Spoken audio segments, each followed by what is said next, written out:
बिस्मिल्लाहिर्रहमानिर्रहीम, अस्सलाम वालेकुम and a very good morning to all of you. आप देख रहे हैं सिटी एट 10 और मैं हूँ ज़हरा रज़ा। उम्मीद है आप सब लोग खैरियत से होंगे, ठीक ठाक होंगे और अपने दिन का, अपनी सुबह का एक अच्छा सा आगाज़ भी कर चुके होंगे। हम भी अपने प्रोग्राम का आगाज़ करेंगे एक अच्छे मैसेज के साथ, एक अच्छे पैगाम के साथ। तो आइए देखते हैं हमारे सेगमेंट एक दिन एक नेकी में आज मुफ्ती अहमद अली साहब हमें क्या नेकी का पैगाम देने वाले हैं। नहमदुहु व नसल्ली अला रसूलिहिल करीम, अम्मा बाद। मेरे दोस्तों, बुज़ुर्गों, भाइयों, मेरी बहनों,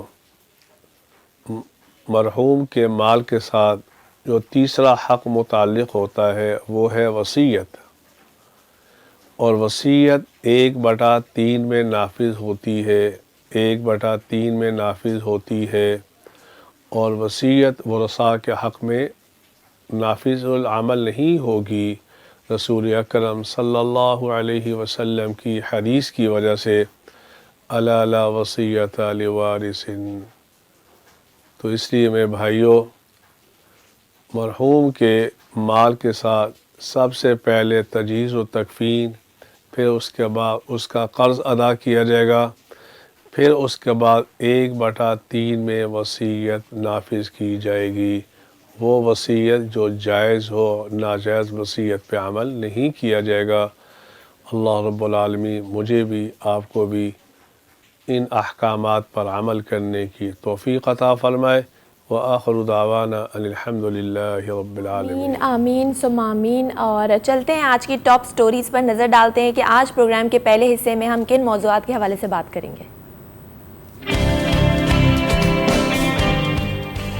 खटारा बसों के सताए शहरियों के लिए एक और खुशखबरी, बीआरटी रेड लाइन मंसूबे का आगाज़ हो गया।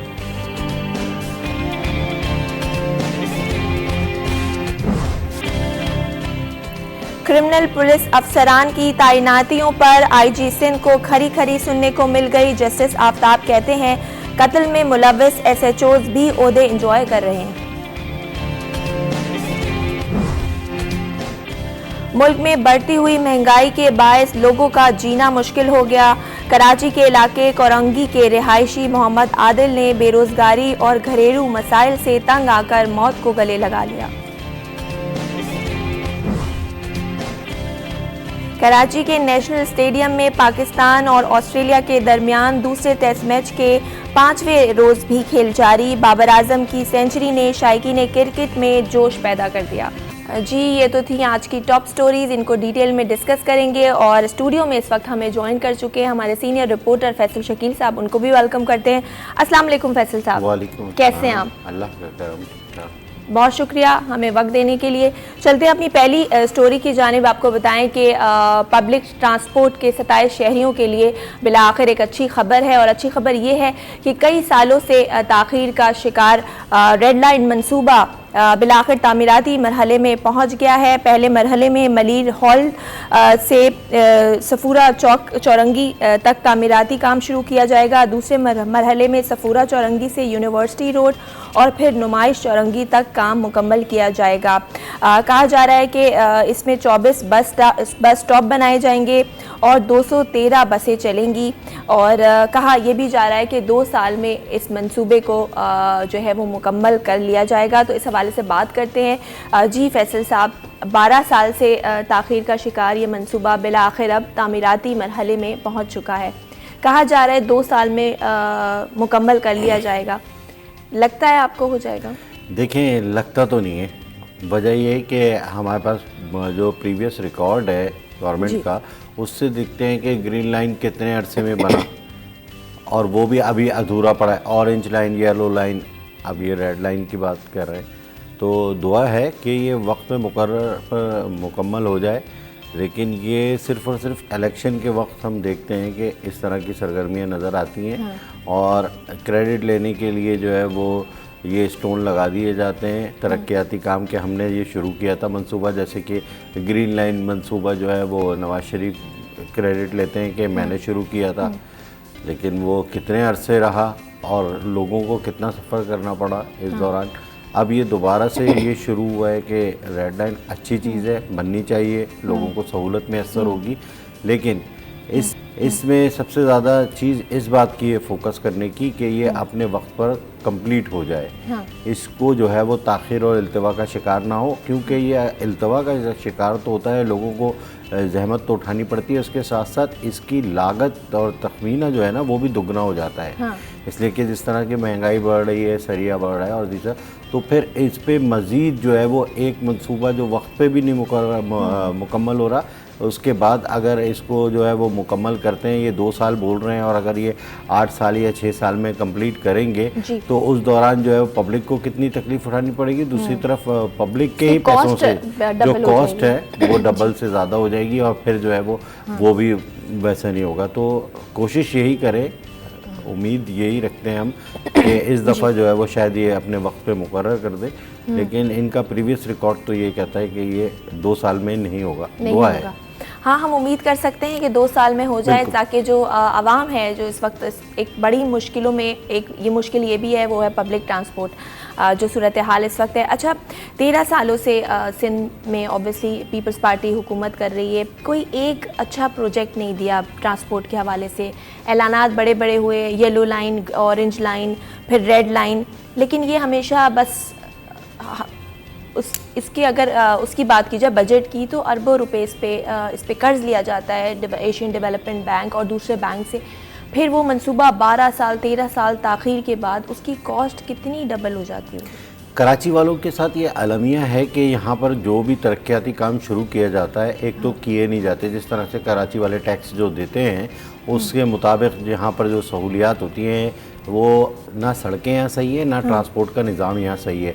पब्लिक ट्रांसपोर्ट तो ना होने के ही बराबर है। अभी एक अल्लाह अल्लाह करके ग्रीन लाइन बस चलाई है, लेकिन वो भी जो है पूरा प्रोजेक्ट कंप्लीट नहीं हुआ, इसलिए कि जो सिंध हुकूमत को बनाना था येलो लाइन और जो है वो ऑरेंज लाइन, वो दोनों अभी तक पेंडिंग में पड़े और उसकी अगर ग्राउंड सिचुएशन हम जाके देखें तो वो 50% उस पर काम हुआ है। और वो ये कह रहे थे कि इसको जो हम नेक्स्ट 6 महीने में कर देंगे कंप्लीट। वो ना जाने 6 महीने कब मुकम्मल होंगे, जब लोगों को, औरंगी टाउन वालों को और सुरजानी वालों को, इन लोगों को सहूलत मिल सकेगी। ये दोनों लाइंस भी बहुत ज़्यादा ज़रूरी है यहाँ के शहरियों के लिए।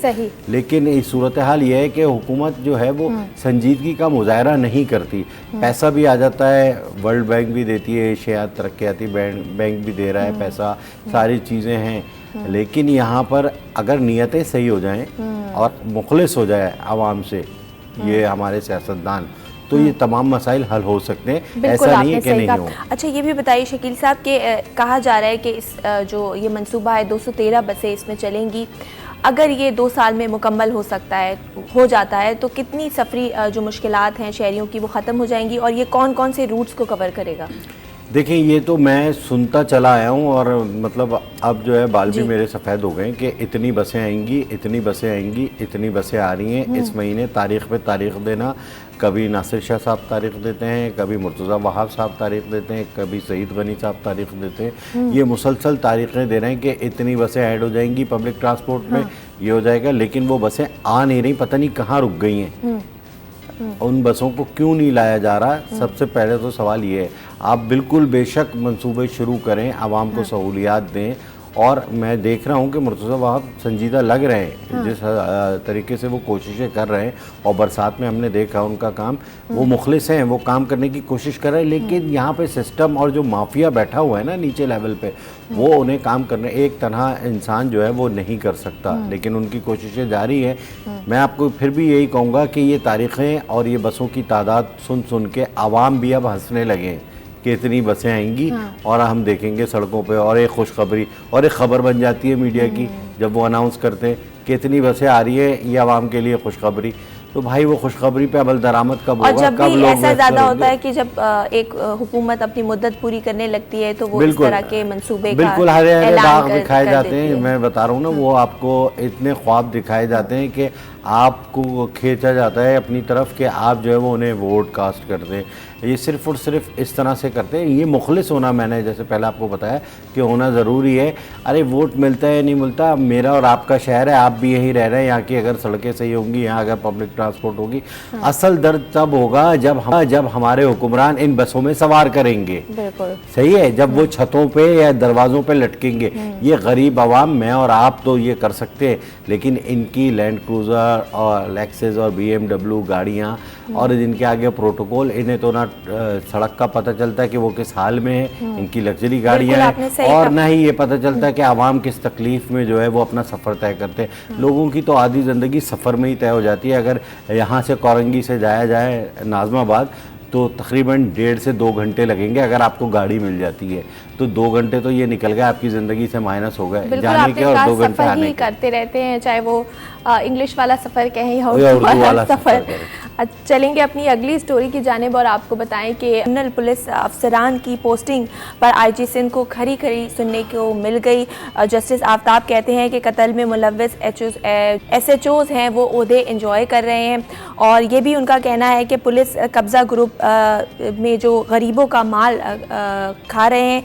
और इंस्पेक्टर चांडियों की अगर बात की जाए तो उन पर 3 अफराद का कत्ल था, और जिसके बाद गरीबों के उनके जो रिश्तेदार थे उन्होंने उनसे सेटलमेंट कर ली, और उनको ये भी कहा गया है कि सज़ाए मौत की जो सज़ा सुनाई गई थी, लेकिन जब कॉम्प्रोमाइज़ कर लिया गया तो उसके बाद उनको सज़ा नहीं हुई। इस हवाले से काफ़ी बरहम नज़र आए जस्टिस आफ्ताब। क्या कहेंगे? पुलिस में एक तो पोस्टिंग कर दी जाती है ऐसे अफसरान की, फिर वो जालिस पुलिस मुकाबले करते हैं, और अपनी पावर का गलत इस्तेमाल करना एक गुनाह है। और आपने अगर 3 लोगों को कत्ल किया तो सज़ाए मौत पर कैसे कॉम्प्रोमाइज़ हो सकता है? बड़ी वैसी बात की है आपने। गुनाह, ये अगर गुनाह और जो है सवाब का समझें, आपको वर्दी दी जाती है लोगों को मारने के लिए नहीं, लोगों की खिदमत करने के लिए। और जब आला अफसरान ऐसे SHOs को तैनात करेंगे जो कि ख़ुद क्रिमिनल्स हों, जो कि ख़ुद जो है वो जराइम पेश है सरगर्मियों में मुलव्वस हों, जो कि ख़ुद कातिल हों, वो गिरफ़्तार हों, उन पे केसेस हो, और ये साबित हो जाए कि उन्होंने ये कत्ल किया है। एक तो इल्ज़ाम होता है, दूसरा इल्ज़ाम साबित हो जाए, उसके बाद आप कॉम्प्रोमाइज़ कर रहे हैं, लवाकिन को दियत दे रहे हैं या दबाव डाल रहे हैं, किसी भी तरीके से वो बेचारे माफ़ कर देते हैं, तो फिर उसके बाद वो बहाल हो जाता है नौकरी पे चांडियों, और बहाल होकर दोबारा SHO लग जाता है। आप ये देखिए क्या सिस्टम है भाई, क्या सिस्टम है यहाँ पर। मतलब हाई कोर्ट ने अगर IG को खरी खरी सुनाई है, मैं तो कह रहा हूँ कि उनको IG साहब को IG रहने का ही हक़ नहीं है इस सिलसिले में, कि इस तरह के क्रिमिनल लोग जो है वो महकमे पुलिस के लिए, पूरे महकमे के लिए, सारे लोग बुरे नहीं होते, लेकिन इस टाइप के लोग जो कि क्रिमिनल एक्टिविटीज़ में हैं और जिन पे जुर्म साबित हो गया है, उन्हें फोर्स में रखने का कोई ताल्लुक़ नहीं है। उन्हें आप रिटायर्ड कर दे, आप उन्हें वो कर दे, आप महकमे की इज्जत बचाएं ना। रिटायर भी नहीं, आप डिसमिस कर रहे हैं, आप उसको किसी तरीके से हटाएं, उसको दोबारा तो मुसल्लत ना करें। एक आदमी जो कि 3 अफराद को मार चुका है, दोबारा वो लग गया है, तो अब वो क्या करेगा? उसका क्या प्रीवियस रिकॉर्ड है? आप किसी भी फोर्स में देख लें, चाहे वो रेंजर्स हो, चाहे वो आर्मी हो या एयरफोर्स हो, अगर एक दफ़ा जुर्म साबित हो जाता है तो उसको मुलाजमत से बर्खास्त कर दिया जाता है। लेकिन यहाँ पर महकमे पुलिस का बेड़ा गर्क है, क्योंकि ये चांडियों साहब इनके किसी के होंगे दरबारी, किसी को पैसा पहुंचाते होंगे, इन्होंने पहुंचाया होगा, इन्होंने सिफारिश लगाई होगी, इस पे ये बहाल भी हो गए, बहाल होके SHO भी लग गए। इनमें इतनी अहलियत थी तो फिर ये 3 मर्डर करते। मैं तो कह रहा हूँ अब ये दोबारा से स्क्रूटनी शुरू कर दी है उन पुलिस अफसरान की जो के केसेस में हैं, उन्हें जो है वो कई इलाकों में मुअत्तल कर दिया है, हटा दिया है। लेकिन ये हल नहीं है। जिन पे जुर्म साबित हो जाए, केसेस हैं, उन्हें महकमे से हटाएं तो महकमे की इज्जत बच सकेगी। ये मुअत्तल कर देना मेरे ख्याल है ये तो सोल्यूशन नहीं है। अगर कोई पुलिस अफसर साबित हो जाता है कि इसका कोई क्रिमिनल रिकॉर्ड है या इसने रिश्वत ली है या इस तरह के कत्ल के केसेस में इन्वॉल्व रहा है, तो उसको तो सस्पेंड कर देना चाहिए, ओहदे से ही हटा देना चाहिए। सस्पेंड करने का मतलब ही मुअत्तल करना होता है, लेकिन मतलब परमानेंटली कर देना, आप थोड़े वक्त के लिए करते हैं, उसको डिसमिस करना चाहिए। डिसमिस करना चाहिए। उसको मुलाजमत पे रखने का उसका हक ही नहीं है, उसको वर्दी पहनने का हक ही नहीं है। इसीलिए तो वर्दी पर से लोगों का एतमाद उठ गया है। आवाम का एतमाद क्यों उठ गया है? वो आप किसी भी जगह जाएं और पुलिस वाले के बारे में पता करें, किसी भी पुलिस वाले का कहें तो चाहे वो अच्छा कोई ना पुलिस वाला होगा, लेकिन आवाम में अमूमी तासुर ये है कि पुलिस जो है वो सही नहीं होती, पुलिस रिश्वत लेती है। आपका एक ये बन गया है, तो ये कैसे ख़त्म होगा? जब ऐसे ख़त्म होगा जब आप पुलिस में ही ऑपरेशन क्लीन अप करेंगे, पुलिस में ही क्रिमिनल्स लोगों को हटा देंगे और निशाने इबरत बनाएंगे। उनको जब लटका दिया जाएगा ना, फिर दूसरों की हिम्मत नहीं होगी। लेकिन वो इसको पूरी देखिए, ना एक अब को ये हटाएं। चांडियो है, इसको देखा देखी और दीगर लोग जो होंगे जो इस क्रिमिनल एक्टिविटी में होंगे या और ये करना चाह रहे होंगे, वो कहेंगे यार कुछ भी नहीं, अपने पास पैसा तो है, हम तो फिर वापस आ जाएंगे, फिर लग जाएंगे, कोई मसला नहीं है। अब क्या है सिस्टम आपका? इसीलिए आवाम पर से जो है वो एतमाद हटता जा रहा है। आवाम पुलिस को नहीं वो करते, चाहे पुलिस वाला ईमानदार हो या कुछ भी हो, उसको एक ही निगाह से देखते हैं। तो ये आला अफसरान की जिम्मेदारी बनती है आईजी सिंध को, सही तौर पर कोर्ट ने, मौजूद अदालत ने सही किया उनके साथ।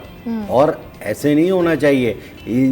मतलब एक एसएचओ जो है स्टेशन हाउस ऑफिसर होता है, उसको पूरे इलाके की जिम्मेदारी होती है और पूरी आवाम जो है सबसे पहले कहाँ जाती है? थाने जाती है। जब वही क्रिमिनल लगा हुआ होगा, वही पैसे ले रहा होगा। अभी जो एवीएलसी का एसएचओ है, उसके खिलाफ रेंजर ने रिपोर्ट दी बना के कि वो जो है गाड़ियां छीनने और चोरी में मुलव्वस है, और 5 गाड़ियां जो है वो उसको बरामद भी की और उसने गैंग बनाया है। ये सब रेंजर्स की रिपोर्ट है। उसके बावजूद जो है क्यों एसएचओ लगा हुआ है? अभी तक कार्रवाई सही कहा कि इस वक्त पुलिस जो इदारा है एक ऐसा इदारा है जो कि तहफ़्फ़ुज़ देने के लिए आवाम को उनकी जान, उनकी माल, लेकिन वही लोग अगर कातिल बन जाएंगे या इस तरह के क्रिमिनल एक्टिविटीज़ में इन्वॉल्व रहेंगे तो आवाम किस पर भरोसा करेगी? फौरी तौर पर इस पर स्क्रूटनी होनी चाहिए।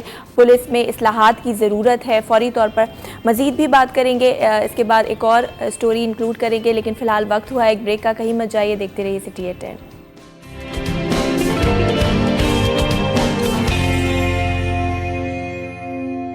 2015 में एक पुलिस एहलकार जो है वो गाड़ी ना रोकने पर एक शहरी को कत्ल कर देता है। आज कितने साल हो गए? तकरीबन 7 साल। 7 साल में उसका अभी तक वो अपील ही कर रहा है, उसको सज़ा ही नहीं सुनाई, मतलब सज़ा हो गई, उस पर उसकी इम्प्लीमेंटेशन नहीं हो सकी। देखिए, एक तो हमारे जो सिस्टम में इन्वेस्टिगेशन, दूसरा जो है इसको प्रोसिक्यूशन, ये 2 सिस्टम ऐसे मफलूज हुए हुए हैं जिन्हें जो है वो जकड़ा हुआ है। ताख़ीर से इंसाफ ना मिलना भी जो है वो इंसाफ का कत्ल है। ये क्या कहते हैं कि अगर आपको ताख़ीर से मिला है, वक्त पे नहीं मिला इंसाफ, तो आप ये देखें कि कई तो ऐसे केसेस सामने आए हैं, मेरी नॉलेज में हैं और मैंने उन पे काम भी किया है कि 22-22, 24-24 साल जेल में गुजारी और फिर बेगुनाह निकले। मतलब उसने अपनी ज़िंदगी का एक हिस्सा, प्रोसेस है वो इतना स्लो है कि इसलिए कि तारीख पे तारीख मिलती रहती है बगैर किसी उसके। कोई सिस्टम नहीं है कि एक ये मर्डर का मुकदमा है, अगर ये मर्डर का मुकदमा है तो हमें कुछ 6 महीने के अंदर निकाल देना है। जो भी कुछ है उसको फौरी तौर पर जितने गवाहान हैं और शाहिदीन हैं, जो भी हैं, उनको फौरी वकला को फौरी तौर पर सुने और सुन के जो शवाहिद की रोशनी में फ़ैसला दें। उसको इतना डिले किया जाता है कि मरने वाले के बच्चे जवान हो जाते हैं, वो भी मरने के करीब होते हैं, फिर शायद फ़ैसला आता है। जब वो फ़ैसला आता है तो वो उनमें क़ुव्वत ही नहीं होती। मैं बता रहा हूँ, ख़ास तौर पे ऐसे कई केसेस हमारे सामने आए हैं और इसकी सबसे बड़ी वजह जो है वो हमारा सिस्टम है। हमारा सिस्टम इतना ख़राब है कि 7 साल क्या 17 साल हो जाएंगे, इसका फ़ैसला नहीं हो पाएगा। आप देख लें, बहुत सारे ऐसे केसेस हैं, 1-2 नहीं, और बड़े नामी गिरामी केसेस हैं, लेकिन उनके सज़ाएँ जो है उन पर अमल दरामद नहीं हुआ। इसीलिए तो जुर्म बढ़ता है जब सज़ा पर अमल दरामद नहीं होता। लोगों को पता है हम जेल में भी आराम करेंगे, कोई मसला नहीं है, अगर चले भी जाएंगे, जुर्म साबित भी हो जाएगा तो अपीलों पे जाएंगे, पेशियां भुगतेंगे, इतने में वो मुद्दई जो है वो थक जाएगा। एक केस की बात बताऊं आपको, एक केस हुआ था पाकिस्तान चौक पर जहां पे मैंने रिपोर्टिंग की थी और उसमें जो है एक नौजवान को गोली मार दी थी। वो बेचारा घर से निकला था, घर का वाहिद कफील था, 4 बच्चों का बाप। आज भी मुझे याद है, वो सुबह का वाक़या था, वो बाइक छीन के ले गए थे।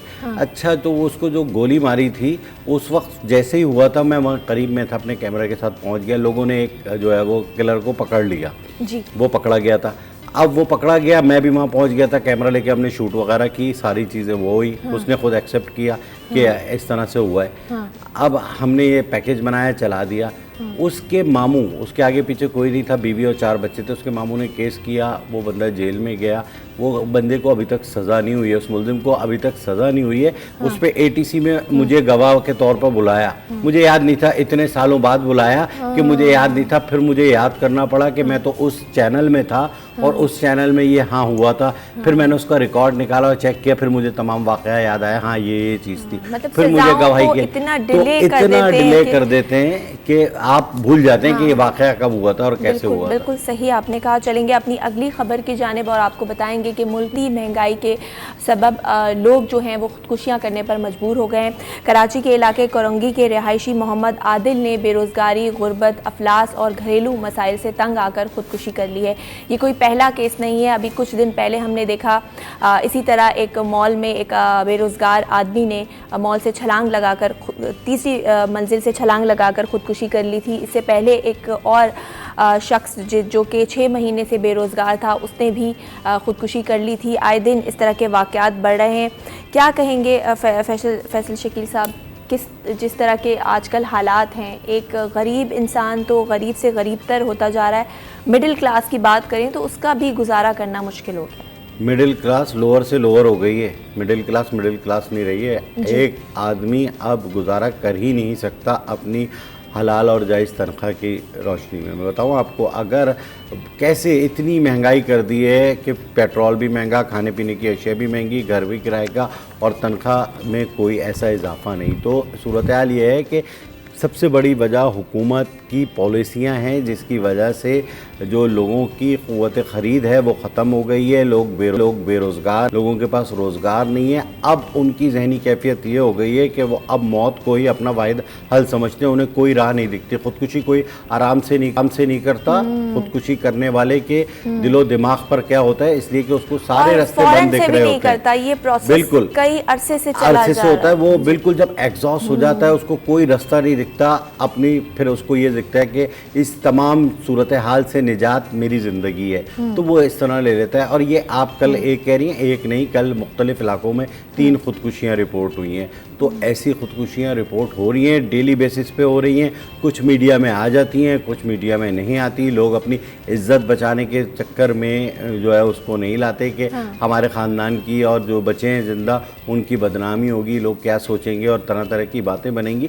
लेकिन ये माशरे का एक बात बताऊँ आपको, ये ज़मीनी हक़ाइक़ हैं, ये एक कड़वा सच है कि इस वक्त महंगाई के इस तूफ़ान में लोगों का जीना मुश्किल हो गया है। ये हमारे हुक्मरान शायद समझ नहीं रहे, और उन्हें नहीं आ रहा समझ, इसलिए कि उनके पास इतना पैसा है। उन्हें नहीं पता कि एक रोटी जो 10 रुपए की मिलती थी आज से 2 महीने पहले तंदूर पे, आज 15 रुपए की मिलती है। दूध क्या लीटर मिल रहा है और सब्जी क्या हिसाब मिल रही है। किस तरह इंसान अपने मासूम बच्चों को पालेगा जब वो देखेगा भूखा तड़पता, या तो वो क्राइम करेगा, या तो वो जुर्म करेगा, या फिर वो अपनी जान दे देगा। और यही वजह है कि कराची में जब हम देखते हैं कि वारदातें किस तरह से बढ़ रही हैं, स्ट्रीट क्राइम्स में कितनी हद तक इजाफा हुआ है। मैं आपको यही तो बता रहा हूँ कि लोग देखिए, जिसमें हिम्मत होती है या जो रिस्क लेना चाहता है, वो ये स्ट्रीट क्राइम करने लगता है। वो किसी न किसी तरह अपने भूखे बच्चों को खाना खिलाने के लिए कोई ना कोई जुर्म करता है और वो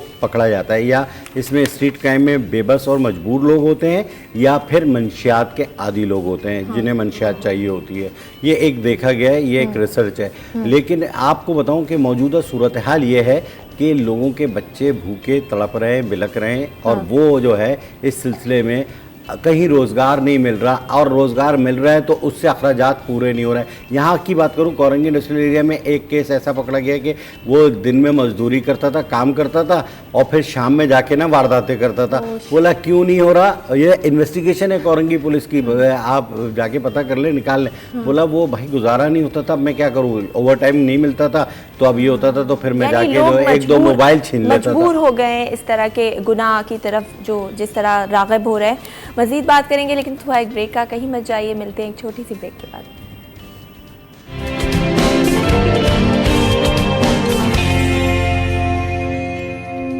welcome back after the break. आप देख रहे हैं सिटी एट 10। चलते हैं अपनी अगली खबर की जानिब और आपको बताएंगे कि कराची एयरपोर्ट पर ASF ने 40 तोला सोना जो है वो दुबई स्मगल करने की कोशिश को नाकाम बना दिया। एक मुसाफिर बड़ी ही चालाकी से और महारत से सोना स्मगल करना चाह रहा था और ये सोना जो था उसने अपने जूतों में छुपा रखा था, लेकिन कराची एयरपोर्ट पर एएसएफ ने इस तलाशी के दौरान सोना बरामद कर लिया और इसकी जो स्मगलिंग की कोशिश थी उसको नाकाम बना दिया। मज़ीद कानूनी कार्रवाई के लिए मुलजिम को कस्टम हुकाम के हवाले कर दिया गया। इस हवाले से बात करते हैं जी फैसल शकील साहब। 40 तोला सोना जूतों के अंदर छुपाकर वो दुबई स्मगल करना चाह रहा था। देखिए, मैं बताऊं आपको, स्मगलिंग जो है वो सोने की और मंशियात की जाती है और ये स्मगलिंग की ये कोशिश पकड़ी गई है, बहुत अच्छी कार्रवाई है, लेकिन ऐसी कई जो है वो खेपें निकल जाती हैं। अच्छा। तो इस सिलसिले में जो है वो इसीलिए FIA हो गया, ASF हो गई और कस्टम हुकाम हो गई, ये इनकी विजिलेंस कमेटियाँ, विजिलेंस और स्कैनर्स ये काम करते हैं और जिस पे शुबा होता है तो उसको जो है इस तरह से चेक किया जाता है। ये एक बड़ी अच्छा एक्शन है जिसमें 40 तोले सोना ये मुल्क से ले जा रहे थे। यकीनन ये ब्लैक होगा पैसा, इसको जो है गोल्ड में कन्वर्ट करके आगे जो है वो ले जा रहे होंगे और ये स्मगल करना होगा। असल चीज़ ये है कि जो पकड़ा गया है ना, इससे सही इन्वेस्टिगेशन हो और इससे इन्वेस्टिगेशन होगी ना तो फिर आपको तमाम चीज़ें पता चलेंगी। ये किसका था, कहाँ से आया था, ये पैसा किसका था, पहले कितनी वारदातें हो चुकी हैं, ये कितनी बार बाहर जा चुका है और आ चुका है, कितना सोना ले जा चुका है और ये पूरा गैंग पता चलेगा। अब सिर्फ अगर यहीं पे ये ज़मानत हो जाएगी इसकी और ये बाहर निकल आएगा और इससे सही इन्वेस्टिगेशन नहीं होगी तो ये सिलसिला और असल जो क्रिमिनल हैं इसके पीछे वो नहीं पकड़े जाएंगे। इस सिलसिले में अच्छी एक्शन है, इसको मंतकी अंजाम तक पहुँचाए और इसके पूरे गैंग को जो है वो पकड़ा जाए और उनसे इन्वेस्टिगेशन की जाए कि ये असल किसका सोना था, कौन पीछे था और कितनी वारदातें हो चुकी। बिल्कुल आपने सही कहा कि जो असल इसके पीछे जो ग्रोह है या गैंग है उसको भी पकड़ने की ज़रूरत है। अच्छा फैसल साहब, ये कोई पहली वाक़या इस तरह का नहीं है, इससे पहले भी हम बहुत केसेस देखते रहे हैं जो एयरपोर्ट सिक्योरिटी फोर्सेस फिर उसको पकड़ लेती है और फिर जो कस्टम हुकाम है उसके हवाले कर दिया जाता है। मंशियात के केसेस बहुत ज़्यादा होते हैं, ड्रग्स ले जाना वो हम ज़्यादा देखते हैं। बिल्कुल ऐसा ही हो रहा है और ये बाज़ औक़ात जो है वो गैर मुल्की कैप्सूल की शक्ल में जो है वो खाते हैं और जो है तो वाक़या ऐसा होता है कि खा के निगलते हैं, यहाँ पेट के अंदर उसके 40 कैप्सूल 60 कैप्सूल होते हैं, उनके ग्राम होता है। उन्हें पता है कि ये आधा किलो मंशियात है, 1 किलो है, ये इससे इतने घंटे में ये फटेंगे और वो निकल जाएंगे। तो वो अब स्कैनर कर रहे हैं, लेकिन अब वो ये इस तरह की स्मगलिंग जो है काफ़ी हद तक रुक गई है, ये मंशियात की स्मगलिंग। लेकिन इससे होता क्या है, अगर ये कामयाब हो जाते हैं तो मुल्क की बदनामी होती है, इसलिए कि वो वहाँ पकड़े जाएंगे और वहाँ से भी निकल गए अगर किसी सेटिंग में किसी उससे, तो फिर बाद में अगर पकड़े जाएंगे तो फिर पाकिस्तान का नाम बदनाम होगा। तो ये हमारे इदारे जो हैं इनको ख़ास तौर पे इस सिलसिले में ख़ास तौर पे मंशियात जो कि स्मगल होती है, मंशियात देखें पाकिस्तान में बनती ही नहीं है कहीं। मंशियात पाकिस्तान में भी कहीं से आती है और फिर यहाँ से जाती है और जो आती है वो भी स्मगलिंग के थ्रू आती है। जो हमारे बॉर्डर्स हैं, जो हमारे रास्ते हैं, जो हमारा समंदर है, इस जगह आपको बताएं इब्राहिम हैदरी वहाँ की पूरी बस्ती मंशियात की आती है, पूरी बस्ती, औरतें मर्द बच्चे सब मंशियात पीते हैं। मंशियात वहाँ खुलेआम रेवड़ियों की तरह बिकती है। तो वो इसलिए कि वो मच्छरों की आबादी और मच्छरों के ज़रिए ही जो है वो स्मगल होती है मंशियात। जब भी कहीं पे ऐसी जगह करना होता है स्मगलर्स को, तो वो अपने साथ लोगों को बनाते हैं, तो उसके लिए वहाँ के लोगों को आदी बनाते हैं। तो वो आदी हो गए सब, अब सब उनके कारिंदे बने हुए हैं। उन्हीं शायद स्मगल होती है, वहाँ पहुँचती है, वहाँ से पूरे शहर में आती है। तो बेसिकली इसको रोकने की ज़रूरत है। जो भी सहूलतकार मतलब जो प्रोवाइडर्स हैं वो अगर इसी तरह, बहुत सारे इदारे हैं, ANF है, एंटी नारकोटिक फोर्स है, एक्साइज पुलिस है और पुलिस है, इतने इदारे हैं, लातादाद इदारे हैं और फिर भी मंशियात शहर में आपको दिखेगी। इसलिए मैं कह सकता हूँ दावे के साथ कि मंशियात में लेके मुझे हीरोइन चीज सड़क पे दिख रहा है। बिल्कुल आपने सही कहा और इसको रोकने की ज़रूरत है। बहुत सारे इदारे हैं जो काम कर रहे हैं। बहुत शुक्रिया फैसल शकील साहब, आपका प्रोग्राम में तशरीफ़ लाए। प्रोग्राम के दूसरे हिस्से में कुछ और मौज़ूआत को शामिल गुफ्तगू करेंगे, लेकिन फ़िलहाल वक्त हुआ एक ब्रेक का। कहीं मत जाइए, देखते रहिए सिटी 10।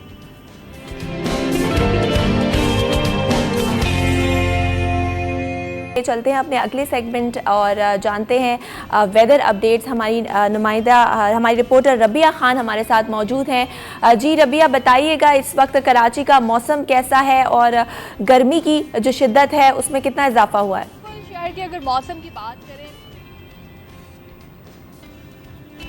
आज जी बिल्कुल, शहर के अगर मौसम की बात करें तो कराची में मौसम सुबह से ही खासा खुशगवार है। शहर में ठंडी ठंडी समंदरी हवाओं का सिलसिला जारी है और महकमा मौसमियात का कहना है कि दिन भर ये सिलसिला जो है वो इसी तरीके से जारी रहेगा, जिसके बाद गर्मी की शिद्दत में खासी कमी आई है। दर्जा हट की अगर बात करें तो आज शहर में ज़्यादा से ज़्यादा दर्जा हरारत 33 से 35 डिग्री सेंटीग्रेड तक रहने का इम्कान है, जबकि शहर का मौजूदा दर्जा हरारत 27 डिग्री सेंटीग्रेड तक पहुँच चुका है। हवा में नमी का तनासुब जो है वो 75% है। महकमा मौसमियात का कहना है कि समंदरी हवाओं का सिलसिला 22 मार्च तक दिन के औकात में भी जारी रहेगा। अलबत्ता रात के औकात में कराची वालों को थोड़ी सी गर्मी सामना है। दर्जा हरारत जो है वो कम से कम 23 डिग्री सेंटीग्रेड रिकॉर्ड किया गया और महकमा मौसमियात का यही कहना है कि आइंदा आने वाले दिनों में भी आज जो रात के औकात में कम से कम दर्जा हरारत है वो तकरीबन 22 से 24 डिग्री सेंटीग्रेड तक रहने का इम्कान है। तो दिन के औकात में जो है वो मौसम खुशगवार रहेगा। अलबत्ता महकमा मौसमियात की जानिब से आज जो हीट वेव का अलर्ट जारी किया गया था मुल्क भर में, ना सिर्फ जो है वो अपर सिंध में, इसके अलावा जो है वो मुख्तलिफ शहरों में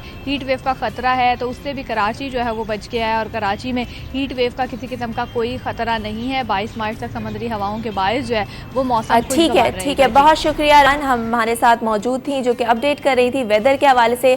गर्मी की शिद्दत में कुछ तो कमी आई है क्योंकि ठंडी हवाएं चलना शुरू हुई हैं। इसके बाद हमारे साथ मौजूद हैं बसीम इफ्तिखार और वक्त हुआ है हमारे अगले सेगमेंट आज के भाव का। जी बसीम इफ्तिखार हमारे नुमाइंदे मौजूद हैं। बताइएगा बसीम, इस वक्त क्या सूरत हाल है शहर में? महंगाई की और सब्जियों की कीमतें कम हुई हैं, उस हवाले से भी बताइए हमें। जी बिल्कुल, सब्जियों की कीमतों में कमी के साथ इस्तेकाम बदस्तूर बरकरार है। मेरे सीधे हाथ पे ये टमाटर रखा हुआ है और ये टमाटर जो है वो इस वक्त हमने देखा था कि इसकी कीमतें 160 रुपये फ़ी किलो तक पहुंच गई थी, लेकिन एक हफ़्ते में हम देख रहे हैं कि टमाटर इंतहाई सस्ता होकर इस वक्त जो है वो मुख्तलिफ़ इलाकों में 80 रुपये फ़ी किलो तक फ़रोख्त हो रहा है।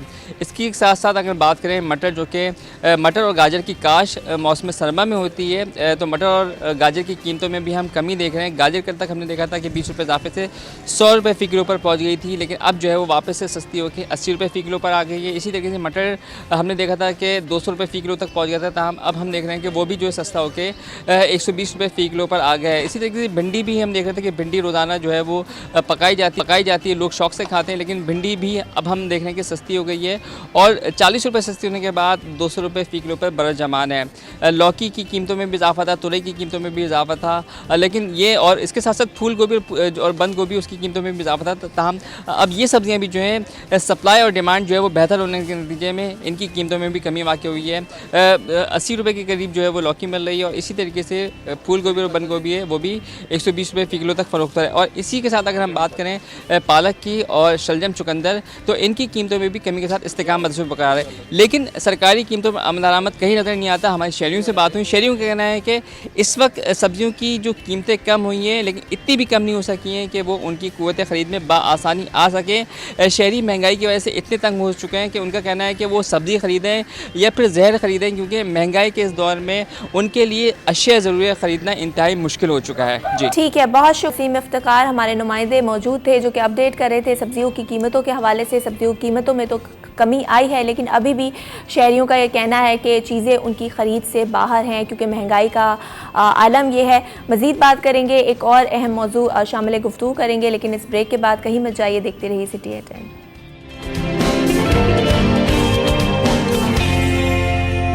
और बात करेंगे अब आपकी सेहत के हवाले से, आपकी सेहत से रिलेटेड। और सेहत की जब हम बात करते हैं तो उसमें लाइफस्टाइल जो है वो बड़ा मैटर करता है। लाइफस्टाइल में बहुत सारी चीज़ें आ जाती हैं, आपकी डाइट, आपकी फ़िज़िकल एक्टिविटी, आपका स्लीपिंग पैटर्न, आपकी ईटिंग हैबिट्स, आपका स्ट्रेस मैनेजमेंट, हाइड्रेशन, ये सारी चीज़ें मिलकर जो है एक अच्छा लाइफस्टाइल बनाती हैं। तो आज के प्रोग्राम में हम जानेंगे कि एक अच्छा आइडियल हेल्दी लाइफस्टाइल कैसे अपनाया जा सकता है और जो हमारी बुरी आदत हैं, जो अनहेल्दी हमारा लाइफस्टाइल है, उसको कैसे हेल्दी लाइफस्टाइल में कन्वर्ट कर सकते हैं। हमें ज्वाइन किया है मोहम्मद वासिफ ने, जो कि professional and certified fitness expert हैं। उनको वेलकम करते हैं। अस्सलाम वालेकुम वासिफ। वालेकुम अस्सलाम ज़हरा, कैसी हैं आप? मैं बिल्कुल ठीक ठाक, बहुत शुक्रिया, आपने वक्त दिया वासिफ। बात करें आइडियल और हेल्दी लाइफस्टाइल की, तो सबसे पहले मुझे बताइए कि एक आइडियल और हेल्दी लाइफस्टाइल क्या होता है? देखिए, मैं दोनों पहलू साथ साथ बताना चाहूँगा। यूजुअली जो अगर मैं अपनी सराउंडिंग में देखता हूँ तो हमारा जो कॉर्पोरेट सेक्टर है, जो हमारा स्टूडेंट्स हैं, जो इवन जो हमारी हाउस वाइफ्स हैं, सबसे ज़्यादा इन लोगों के स्लीप पैटर्न्स खराब हैं। मोबाइल का यूसेज हद से ज़्यादा है। इसमें दो चीज़ें होती है। वन, जब आप बहुत लेट नाइट तक मोबाइल इस्तेमाल कर रहे होते हैं तो एक तो आपकी नींद खराब होती है, मेलाटोनिन ठीक से काम नहीं करते हैं जी। आई साइट के ऊपर बहुत ज़्यादा इफेक्ट होता है। और उसके अलावा जो नेक की पोजीशन मुसलसल झुकी हुई रहती है, उसकी वजह से बहुत सारे को नेक के, ट्रैप्स के, सर्वाइकल के पेन बहुत कॉमन है। इसके अलावा स्लीप पैटर्न के अलावा सबसे ज्यादा कॉमन चीज जो मैं देखता हूँ, पानी नहीं पीते। ना तो हमारे बच्चे पानी पीते हैं, ना हमारे बड़े। खास तौर पे खवातीन में, लड़कियों में मैं देखता हूँ, इवन हमारे जिम में भी बहुत सारी जो क्लाइंट्स आती हैं, उनको पानी के लिए बहुत ज्यादा एनकरेज और पुश करना पड़ता है। पानी की आदत नहीं है। तो हमारे साथ एक अलमिया है कि हम लोग टैप वाटर नहीं पी सकते, बट पानी की बोतल कैरी करना इतना मुश्किल काम नहीं है। इसको कल्चर होना चाहिए और हर इंसान को अपनी पानी की बोतल अपने साथ रखनी चाहिए। और दिन में एटलीस्ट, अब गर्मियां बहुत ज्यादा शुरू हो गई हैं, कराची में ह्यूमिडिटी बहुत ज्यादा होती है, आपको हाइड्रेटेड रहना बहुत इंपॉर्टेंट है। हमारे सारे इलेक्ट्रोलाइट्स पानी के थ्रू हमें मिलते हैं, तो हमें एटलीस्ट 12 गिलास से 13 गिलास पानी जरूर पीना चाहिए दिन के अंदर। पानी के बाद अगर मैं बात करूँ, सबसे ज्यादा कॉमन मसला है खाना टाइम पे नहीं खाते। क्या खाते हैं उस पर मैं बाद में आता हूँ। टाइम पे खाना नहीं खाएंगे। नंबर 1, ब्रेकफास्ट जो भी इंसान स्किप करेगा उसका मेटाबॉलिज्म स्लो हो जाएगा। तो ब्रेकफास्ट तो बिल्कुल भी स्किप हमें नहीं करना। जब हम रात का डिनर करते हैं उसके बाद सुबह के नाश्ते तक ऑलरेडी 10 से 12 घंटे हो चुके होते हैं, तो उस टाइम तक मेटाबॉलिज्म बहुत स्लो हो चुका होता है। अब इतने स्लो मेटाबॉलिज्म के ऊपर हम मजीद लंबी देर तक हम कुछ नहीं खाएंगे तो बॉडी का मेटाबॉलिज्म स्लो हो जाएगा। या तो हम प्रॉपर बॉडी को इस पैटर्न में कर लें कि जैसे हम रमजान में रोजे रखते हैं, इंटरमीडिएट फास्टिंग की टेक्निक पे अगर हम जाना चाहते हैं तो वो हम मेंटेन करें। पर उसमें भी डिसिप्लिन रिक्वायर्ड होता है कि 16 घंटे आपने भूखे रहना है और 8 घंटे आपने सारी मील्स कंज्यूम करनी है। या तो हम उस डिसिप्लिन पे, पर उसका टाइम फिक्स होना चाहिए। अगर आप सुबह 10 बजे से शाम के 6 बजे तक खाने की विंडो रखते हैं तो उसी टाइम पैटर्न के आपने अंदर खाना है। डेली ना तो टाइम फ्लक्चुएट करना है और ना ही मिस करना है। सही, ये तो आपने टाइम बताया। अच्छा वासिफ, ये भी बताइए कि डाइट की जब हम बात करते हैं तो एक हेल्दी बैलेंस डाइट, क्या राइट पोर्शन होना चाहिए? क्या डाइट आप समझते हैं कि ये हेल्दी डाइट में इसको काउंट करेंगे? देखिए, सबसे मेन चीज तो ये है कि नंबर 1 आपका कार्बोहाइड्रेट, प्रोटीन और फैट, इन तीनों चीजों का पोर्शन सही मकदार में होना चाहिए। अगर मैं इसको आसान अल्फाज में कहूँ, यूजुअली हम जब कैलकुलेट करते हैं तो उसमें 50 to 60%, 30 to 35% प्रोटीन को देते हैं और 10 to 20% जो है हम फैट को देते हैं। लेकिन ये परसेंटेज कन्वर्ट करना, ग्रामेज निकालना, BMI के साथ करना, इट्स अ लॉन्ग प्रोसेस जो कि एक्सपर्ट ट्रेनर्स करते हैं। आसान अल्फाज में ये कि अगर आपने एक प्लेटर बनाया है, उसके 6 हिस्से हों, एक प्लेटर के 6 हिस्से हों, 3 हिस्से में हम कार्ब्स कर देंगे, यानी कि राइस, रोटी, गंदुम, दलिया, ये सब चीजें, वो 3 हिस्से हम दे देते हैं इसको।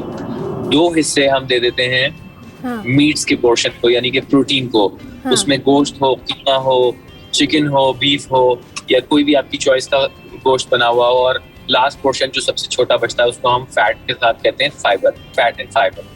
अब फैट, क्योंकि हम खाना जो बनाते हैं वो ऑलरेडी फैट के अंदर है, वो हमें सिर्फ चॉइस करना है कि हम बेहतर क्वालिटी का ऑयल इस्तेमाल करें, ओमेगा 6 ऑयल यूज करें। जो हमारे वेजिटेबल ऑयल जो कल्चरल हम यूजुअली घर में इस्तेमाल कर रहे होते हैं, वो नुकसानदेह हैं। वो हमारी बॉडी में कोलेस्ट्रॉल का जो HDL और LDL का जो बैलेंस है वो खराब कर सकते हैं। तो हमें बेहतर क्वालिटी ऑफ फैट्स की तरफ जाना चाहिए। ऑलिव ऑयल इस्तेमाल करें, बटर इस्तेमाल करें, जो सादा वाला बगैर प्रोसेस वाला है वो इस्तेमाल करें, वो बेहतर हो सकता है। आलमंड ऑयल है, सेसम ऑयल है, यानी कि जो तिलों का जो ऑयल होता है वो बेहतर है, उसको हम इस्तेमाल कर सकते हैं। या फिर कोकोनट ऑयल को इस्तेमाल कर सकते हैं। सही, ये तो वासिफ आपने बात की कि डाइट राइट पोर्शन क्या होना चाहिए, किस तरह से वो खाना बना होना चाहिए।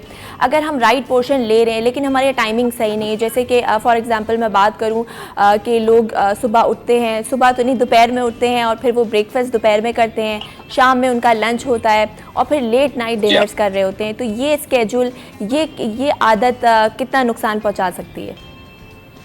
देखिए, अल्लाह ताला ने जो एक पूरा सिस्टम डिजाइन किया है दिन और रात का, ऑब्वियसली बात है जब डाउन टाइम आ जाता है, रात का टाइम आ जाता है, अंधेरा हो जाता है, तो हमारे मेटाबॉलिज्म ऑटोमेटिकली स्लो डाउन होना शुरू हो जाते हैं। सुबह होती ही इसलिए कि आप सुबह फ्रेश उठें, विटामिन डी की एनर्जी, लाइट की एनर्जी आपके अंदर जाए, आपकी आंखें ज्यादा रोशन हो, बेहतर तरीके से दिन की रोशनी में काम कर सकते हैं, क्योंकि हमारे सारे फंक्शन जो है वो डे लाइट में ज्यादा बेहतर होते हैं ह्यूमन बॉडी के सारे।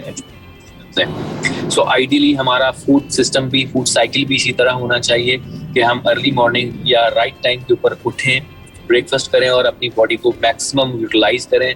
इवन दो कुछ लोग खाना खाने के बाद मूवमेंट नहीं भी करते, वैसे खाना खाने के इमीडिएटली 40 मिनट तक के हमें कोई इंटेंसिव ट्रेनिंग या भागदौड़ नहीं करनी चाहिए। लेकिन मेरा कहने का मकसद है डेली वॉक, कितने स्टेप्स या कितनी ज्यादा मूवमेंट हम करते हैं, क्योंकि अल्लाह ताला ने ह्यूमन बॉडी बनाई ही मूवमेंट के लिए। हमारा एक एक जॉइंट जो है वो मूवमेंट को डिफाइन करता है, किस तरह से हाथ पाँव सारी चीजें मूव हो सकती है। तो ये पूरा का पूरा खूबसूरत स्ट्रक्चर मूवमेंट के लिए डिजाइन किया गया है। अगर हम मूवमेंट नहीं करेंगे तो हाइपोकाइनेटिक डिजीजेस जो हैं वो हम पे लाहक होना शुरू हो जाती है, जॉइंट्स के प्रॉब्लम, मसल्स के प्रॉब्लम, पेन के इश्यूज, ये सारी चीजें। और इसके अलावा जो हमने खाना खाया हुआ एक्स्ट्रा वो बॉडी में स्टोर होना शुरू हो जाता है, क्योंकि खाना जो है वो हमारी मूवमेंट के लिए हमारी कुव्वत है और हमारे बॉडी के सिस्टम चलाने की हमारी एनर्जी है। वो हमारे सिस्टम से चल गया लेकिन हमने मूवमेंट नहीं की, जो जितनी भी एनर्जी थी वो बॉडी में स्टोर हो जाएगी और वो स्टोर होने का सिर्फ एक ही नाम है, वो है फैट।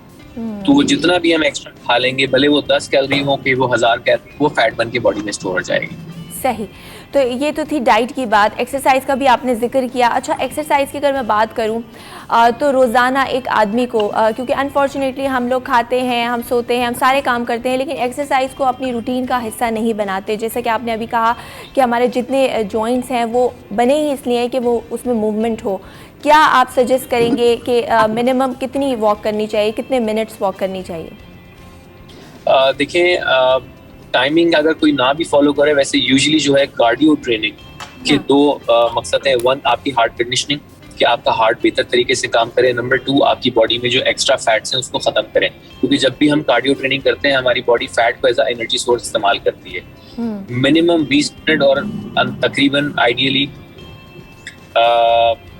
40 से 45 मिनट करनी चाहिए। According to American College of Sports Medicine 20 minute minimum और 60 मिनट मैक्सिमम आपका कार्डियो का वर्कआउट होना चाहिए। तो एक मॉडरेट लेवल का इंसान जो कि फिट है, बहुत ज्यादा ज़ईफ नहीं है, कोई चोट नहीं लगी हुई है, कोई प्रॉब्लम नहीं है, हेल्थ फैक्टर नहीं है, तो उसको एटलीस्ट 40 से 45 मिनट जरूर करना चाहिए। और अगर वो रेगुलर बेसिस पे कर रहे हैं तो वो 60 मिनट तक भी अपना कार्डियो वर्कआउट ले जाते हैं। लेकिन यहाँ पे एक और बात मैं वाज़ेह करना चाहूंगा, जो लोग न्यू स्टार्टर हैं, जिन्होंने अभी स्टार्ट किया है या जो जल्दी थक जाते हैं और वो पूरा 1 घंटा जो है वो कैरी ऑन नहीं कर पाते, वो कोशिश करें। बहुत सारी डिवाइसेस डिजिटल मिल जाती हैं जो कि स्टेप काउंट बता रही होती हैं आपका डेली का। आपके मोबाइल फोन भी ऐप आ जाती है जो स्टेप काउंट बताती हैं। तो कोशिश करें 10 से 14,000 के बीच में, 10,000 to 14,000 steps per day maintain करें। 10,000 स्टेप्स मिनिमम हर इंसान को करने चाहिए, ऑन एवरेज 14,000 करना चाहिए। सो इतना कैपेसिटी अल्लाह ताला ने दी है ह्यूमन बॉडी की कि वो डेली 10,000 से ज्यादा स्टेप चल सकता है। तो जरूरी नहीं है कि आप एक्सरसाइज का टाइम लंबा कर दें। आप डेली अपनी वॉक, आप कॉल पर हैं, आप कोई काम ऐसा कर रहे हैं क्रिएटिव सा जिसमें आप मूवमेंट कर सकते हैं, तो कोशिश करें खड़े होकर वॉक करके ज्यादा से ज्यादा काम करें। आप अपनी गाड़ी थोड़ी सी ज्यादा दूर पार्क करें अपने ऑफिस के गेट से या घर के गेट से, ताकि आपको वॉक करने को मिले। वो तो करना ही नहीं ना, चलना तो है ही। हमने बिल्कुल मॉल्स में भी बिल्कुल, शॉप पे भी बिल्कुल बाहर ही गाड़ी खड़ी करनी है, चाहे वो पार्किंग एरिया हो ना हो, वो तो करना ही नहीं हमने। अच्छा, ये भी बताइए वासिफ कि बेस्ट टाइम क्या होना चाहिए एक्सरसाइज का, और कितना डिफरेंस हो खाने का, जब अगर आपने मील एक ली हुई है तो कितने टाइम के बाद आप एक्सरसाइज कर सकते हैं? देखिए, अगर मेरा सजेशन हो, आई प्रेफर कि मॉर्निंग का टाइम जो एक्सरसाइज के लिए बहुत बेहतर होता है, लेकिन I would like to speak very practical over here, because a lot of people have different job. आपकी जॉब जैसे फॉर एग्जांपल आप मॉर्निंग में लाइव शो कर रही होती है, it is not possible for you to go to the gym early morning because a lot of hassle, कपड़े, ये सारी चीजें। So according to your routine, ये अगर आप बहुत ज्यादा सुपर बिजी होते हैं, सुबह में आप ऑन द गो होते हैं, तो इट डजंट मैटर कि सुबह राइट टाइम था एक्सरसाइज का। Try to find a right window and make a body system, क्योंकि हमारी बॉडी अल्लाह ताला ने ऐसी बनाई है कि हर तरीके की सर्कमस्टांसेस में अपने आप को अकोमोडेट, एडजस्ट कर लेती है। तो अगर आप सुबह नहीं कर पा रहे, हो सकता है आपके शो के बाद दोपहर में आपके लिए अच्छी रूटीन बन जाए और थोड़े दिन में वही आपकी आइडियल टाइम हो जाएगा एक्सरसाइज का। फॉर एग्जाम्पल, मैं रात को वर्कआउट करता हूँ आफ्टर मगरिब, बिकॉज मेरी जो डेली कमिटमेंट्स, जो मीटिंग्स हैं और जो मेरे जिम के विजिट्स हैं या मेरे जो क्लाइंट्स हैं उनके साथ जो मेरे कंसल्टेंसी सेशन होते हैं, उसमें आई फील कि मैं इतना फोकस नहीं हो पाता कि मुझे अपना वर्कआउट करना है या काम। तो मैं आइडियली कोशिश करता हूँ कि जब मेरा लंबा ब्रेक आए उस टाइम पे मैं वर्कआउट अपने फुल फोकस के साथ करूँ। So it depends person to person और आपकी रूटीन के हिसाब से बड़ा मैटर करता है। तो आइडियली आप ऐसा टाइम रखें जिसमें आप फुल फोकस होकर प्रॉपर एक्सरसाइज करें। और अगर अल्लाह ना करे आपकी रूटीन नहीं मैनेज हो पा रही या फिर आपकी रूटीन ऐसी कि स्पॉन्टेनियस जॉब है, तो कोई भी टाइम दिन में एटलीस्ट ऐसा कर लें, बस आप जरूर ट्रेनिंग, एक्सरसाइज कुछ भी है वो कर लें। एक्सक्यूज से बेहतर है कि यार मैंने राइट टाइम मिस कर दिया तो मैं बाकी का टाइम मिस कर दूं, एटलीस्ट कर जरूर लें। ठीक है, बहुत शुक्रिया वासिफ, मोहम्मद वासिफ, आपका हम बहुत मुफीद मालूमात भी आपने हमारे नाजरीन को फराम की। जैसे कि वासिफ के अगर आपके पास टाइम नहीं है, अक्सर लोग बहाना कर देते हैं कि सुबह हम ऑफिस में हैं, शाम में हम आते हैं, तो आप रात में भी एक्सरसाइज कर सकते हैं। तो जिस तरह आप खाना खाते हैं, जिस तरह आप बाकी चीज़ें करते हैं, एक्सरसाइज को भी उसी तरह अपनी रूटीन का हिस्सा बनाएं और हेल्दी लाइफस्टाइल तभी आपका हो सकता है जब ये सारी चीज़ें बैलेंस हों, आपकी डाइट, आपकी स्लीप, आपकी फिज़िकल एक्टिविटी, क्योंकि ये सारी चीज़ें मिलकर ही एक हेल्दी और एक आइडियल लाइफस्टाइल बनाती हैं। मज़ीद बात करेंगे, लेकिन फ़िलहाल लेते हैं एक ब्रेक। कहीं मत जाइए, देखते रहिए सिटी एट 10।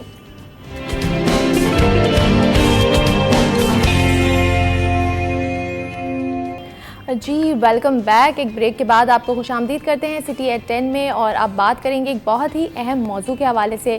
बात करने वाले हैं आज हम सेल्फ़ी ऑब्सेशन की, यानी वो लोग जो कि बार बार अपनी सेल्फ़ीज़ लेते हैं, बार बार पिक्चर्स लेते हैं, सुबह उठते ही सबसे पहले अपनी सेल्फ़ी लेते हैं और स्टेटस अपडेट करते हैं, चाहे वो इंस्टाग्राम हो, फेसबुक हो या फिर स्नैपचैट हो। फिर खाना खाते वक्त सेल्फ़ी लेते हैं, इनफैक्ट सोने से पहले भी वो सेल्फ़ी लेते हैं और वो दुनिया को बता रहे होते हैं कि हम सोने जा रहे हैं। और यही नहीं, अगर रात में मतलब नींद में आँख खुल जाए तो वो सबसे पहले अपना मोबाइल चेक करते हैं। तो ये सेल्फ़ीज़ लेना, ये पिक्चर्स लेना, ये क्या है? ये क़ब्त है, कोई बुरी आदत है या फिर साइकोलॉजिकल डिसऑर्डर है? इस हवाले से बात करेंगे। हमें स्टूडियो में इस वक्त ज्वाइन किया है डॉक्टर वजाहत ने, जो कि साइकियाट्रिस्ट हैं, साइकोथेरेपिस्ट भी हैं। उनको वेलकम करते हैं। अस्सलाम वालेकुम डॉक्टर वजाहत। वालेकुम अस्सलाम। Thank you so much doctor Wajahat for joining us today. बहुत ही अहम मौजू के हवाले से बात करने वाले हैं, सेल्फ़ी ऑब्सेशन। क्यों आपको लगता है कि हमारे जो लोग हैं, ख़ास तौर पे अगर यूथ की बात की जाए, यंग जनरेशन, तो वो इतनी सेल्फ़ी ऑब्सेस्ड क्यों है? देखो, यहाँ पे 2-3 चीज़ें हैं जिनको हमने थोड़ा सा अलग अलग करना पड़ेगा। नंबर एक ये कि अटेंशन सीकिंग बिहेवियर भी है, जिसमें आप दुनिया को कोई सेल्फ़ी या कोई चीज़ दिखा के तारीफ़ बटोरते हैं। और जब आपको तारीफ़ मिलती है तो फिर आपको लगता है कि मैं अभी मार्केट में हूँ, मैं लोगों के बीच में हूँ, और सेटिस्फेक्शन मिलती है। एक तो ये है। दूसरा ये है कि कुछ नार्सिसिज्म भी होता है। कुछ सेल्फ लव्ड लोग होते हैं जो अपने आप से बहुत ज़्यादा प्यार करते हैं और उनको अपना आप देखना बहुत अच्छा लगता है, और वो किसी की तारीफ सुनना नहीं चाहते कि किसी की तारीफ करना चाहते हैं, वो अपनी तारीफ सुनना चाहते हैं और अपने आप की तारीफ करना चाहते हैं। ये नार्सिसिज्म होता है। तीसरा ये कि अब सेल्फी में भी तो टाइप्स आ गई है ना, मतलब एक सेल्फी होती थी, सिंपल सेल्फी ली और आपने लगा दी। अब तो उसके अंदर आप एडिट करते हैं, लिक्विफाई करते हैं और जनाब कौन कौन से फिल्टर्स लगाते हैं। तो ये एक डिफरेंट एक एस्पेक्ट हो गया है। तो ये 2-3 चीज़ें, अटेंशन सीकिंग, नार्सिसिज्म और डिस्मोर्फिया, जो भी हम बात करने जा रहे हैं।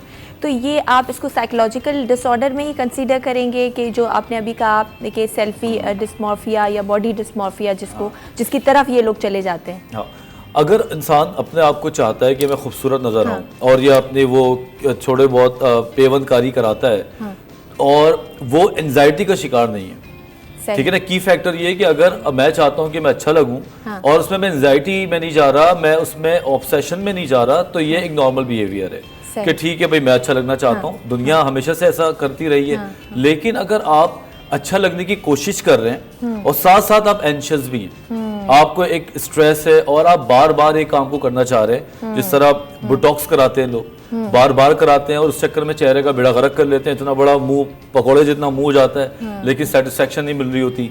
इसी तरह नोज जॉब्स हैं, वो भी आप बार बार कराते रहते हैं। तो डिस्मोर्फिया ये है कि जब आप अपने आप को मिरर में देखें और मिरर में देख के अपने आप को लगे कि आप अच्छे ही नहीं हैं, और लोग कह रहे हैं कि भाई तुम बहुत अच्छे हो, तुम अच्छे लगते हो, खूबसूरत हो, लेकिन वो कहते हैं नहीं डॉक्टर साहब ये जो है ना ये थोड़ा सा यूं होना चाहिए। तो ये जो माइक्रो एग्जामिनेशन है which is not good, it has to be considered as a disease. सही।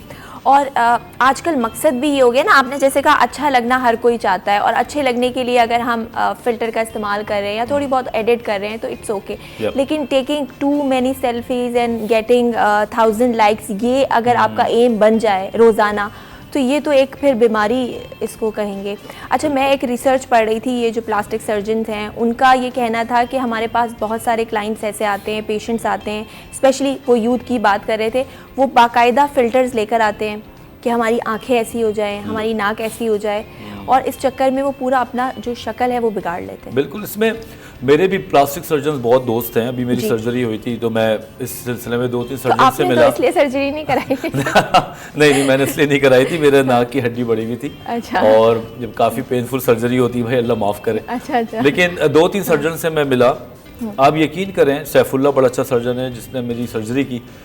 बेसिकली सर्जन का भी काम है कि वो थोड़ा काउंसिल करे।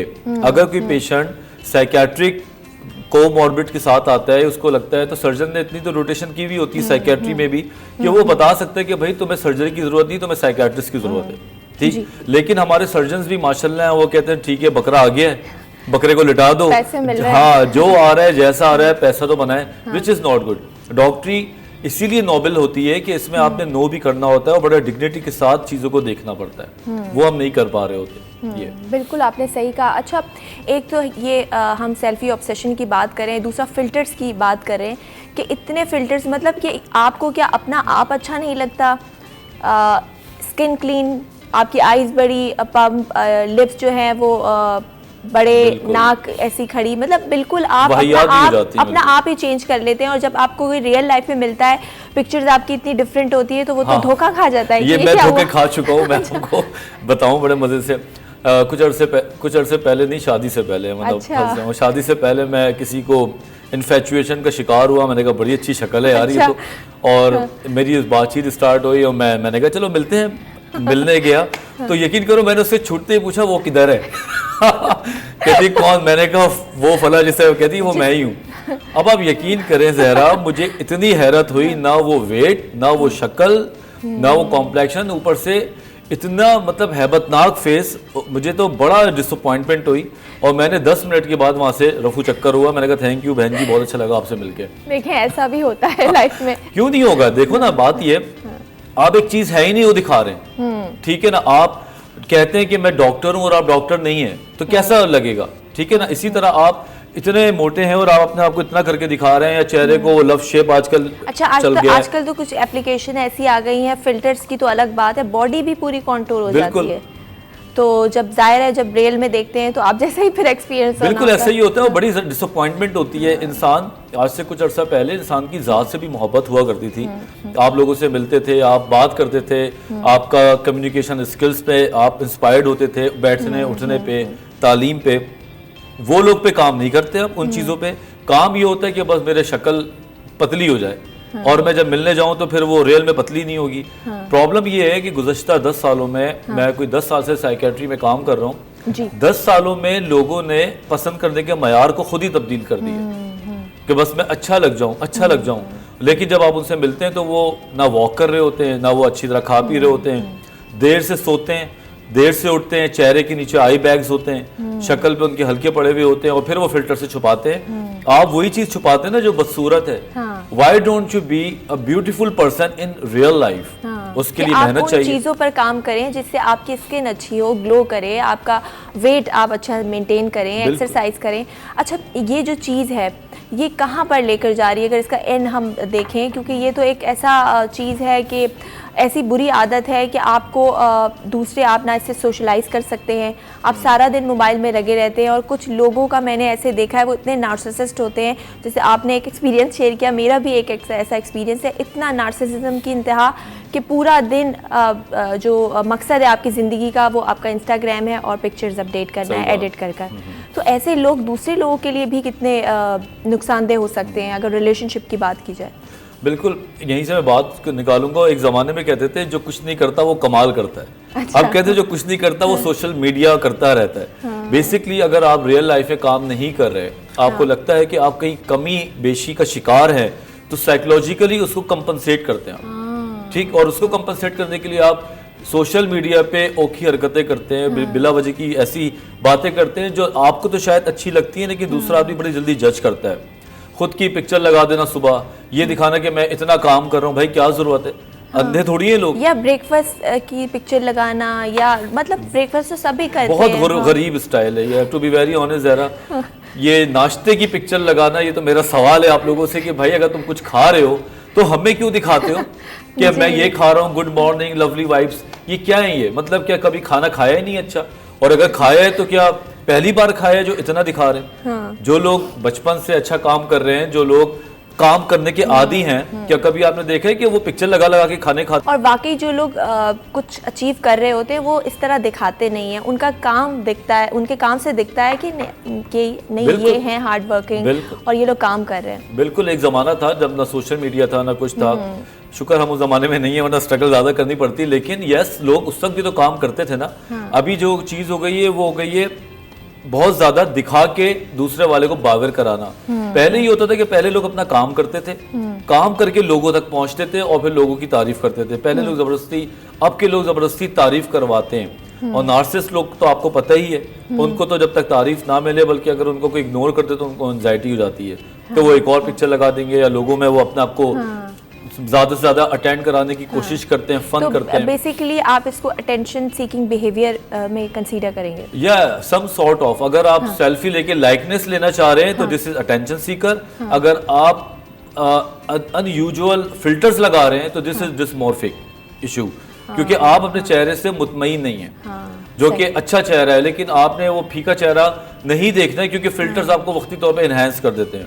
लेकिन वो फिल्टर रियल लाइफ तो नहीं है। जब आपको लोग रियल लाइफ में देखते हैं तो फिर वो डर के भाग जाते हैं। तो डॉक्टर वजाहत, मैं चाहूँगी क्योंकि आप हमारे साथ मौजूद हैं, बीइंग अ साइकियाट्रिस्ट, ऐसे लोगों को आप क्या ट्रीटमेंट सजेस्ट करेंगे?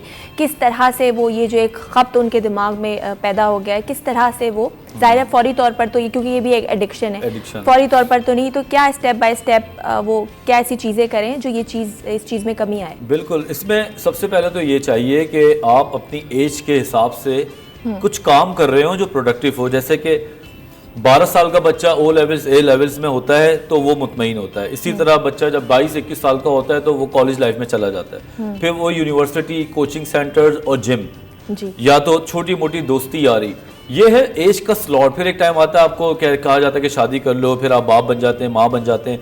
उम्र के साथ आपको फराइज पूरे करना ज़रूरी है। अगर आप वो नहीं करेंगे तो आप फिर एक्स्ट्रा फजूल एक्टिविटीज़ में पड़ जाते हैं। फालतू रहना सबसे ख़तरनाक है। अपने आप को बिजी करें, अपना रूटीन को तैयार रखें। सुबह उठ के कहीं जाना होने की टेंशन होनी चाहिए।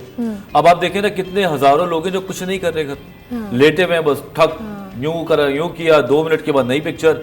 तो वो डिपेंडेंट इसी पे हो गए और फिर वो एडिक्शन का शिकार हो रहे हैं। तो आई थिंक अगर आपको इससे दूर हटना है तो उनको, माँ बाप को चाहिए कि उनको डांटे मारे नहीं, उससे कोई फ़ायदा नहीं है, रिटेलिएट करेंगे। उनके लिए कुछ रूटीन बना के दें और सुबह उठाएं जल्दी, लाइक 10 बजे 9 बजे अगर वो उठना शुरू करेंगे, I am telling you as a doctor, जिंदगी ट्रांसफॉर्म हो जाती है। और जो 12 बजे के बाद उठते हैं उनकी लाइफ से कभी डिप्रेशन ख़त्म हो ही नहीं सकता। सही, यानी अगर अपने आप को आप बिजी रख लें किसी भी काम में तो ऑटोमेटिकली ये चीज़, आपकी आदत भी है तो ये थोड़ी थोड़ी करके ख़त्म होगी, क्योंकि आप इतने बिजी होंगे काम में, आपको वक्त नहीं मिलेगा कि बार बार पिक्चर्स लें या फिर उनको एडिट करें, फिल्टर आप देखें ना, आप यहाँ पे 1-1.5 घंटे से शो कर रही हैं, आपने कितनी सेल्फीज ली हैं? एक भी नहीं ली। लेना चाहे भी तो नहीं ले सकते। इसी तरह ये कैमरामैन बैठे हैं, सब बैठे हैं, एक मसरूफियत है ना, तो आप उसकी बेस के ऊपर एक नॉर्मल लाइफ में, लेकिन अगर हम 10 लोग घर पे बैठे हुए हों, सारे के सारे और हम क्या कर रहे होंगे फिर जरा इमेजिन करें ना, तो ये नौजवान तबका तो वैसे भी अच्छे बुरी की तमीज़ भूल ही गया है बेचारा। बहुत ही ज़्यादा मैं बोलता हूँ कि जो 18 से 25 साल की जो एज है पाकिस्तान की, वो बहुत फारिग हो गई। पता नहीं आने वाला पाकिस्तान का होना क्या है, अल्लाह ही चलाएगा। इनको कुछ नहीं पता, एक्सरसाइज कब करनी है, क्या नहीं करना, बस गेम्स खेलते रहते हैं या तो फिर वो सोशल मीडिया, तो इसके अलावा कोई काम नहीं है। नतीजा क्या होता है कि 35-35 साल में हार्ट अटैक्स हो रहे हैं। हाँ, और शदीद डिप्रेशन और एंजाइटी के मरीज़ बन जाते हैं फिर। बहुत शुक्रिया डॉक्टर वजाहत, आप प्रोग्राम में तशरीफ़ लाए और बहुत ही अहम मालूमात भी नाजरीन को फराम की। जैसे कि डॉक्टर ने भी कहा कि अगर वो लोग जो कि सेल्फ़ी जो ऑब्सेस्ड हैं, जिनको ऑब्सेशन है बार बार, या उनको लगता है कि वो इतने खूबसूरत नहीं हैं और वो फ़िल्टर्स का इस्तेमाल करते हैं, तो खुदारा अपने आप को यहाँ स्टॉप कीजिए, अपने आप को कामों में बिज़ी रखिए। और जो माँ बाप हैं, मैं उनसे भी कहूँगी कि उनको एक्स्ट्रा विजिलेंट रहने की ज़रूरत है, क्योंकि आजकल के जो बच्चे हैं वो सोशल मीडिया का इस्तेमाल करते करते उनकी जो अपनी पर्सनालिटी है वो बिल्कुल डिस्ट्रॉय होती जा रही है। प्रोग्राम का वक्त भी अपने अख्ताम को पहुँच गया है। कल फिर मुलाकात होगी कुछ नए मौज़ूआत के साथ। तब तक अपना और अपनी सेहत का बहुत ख्याल रखिएगा। टेक केयर, अल्लाह हाफ़िज़।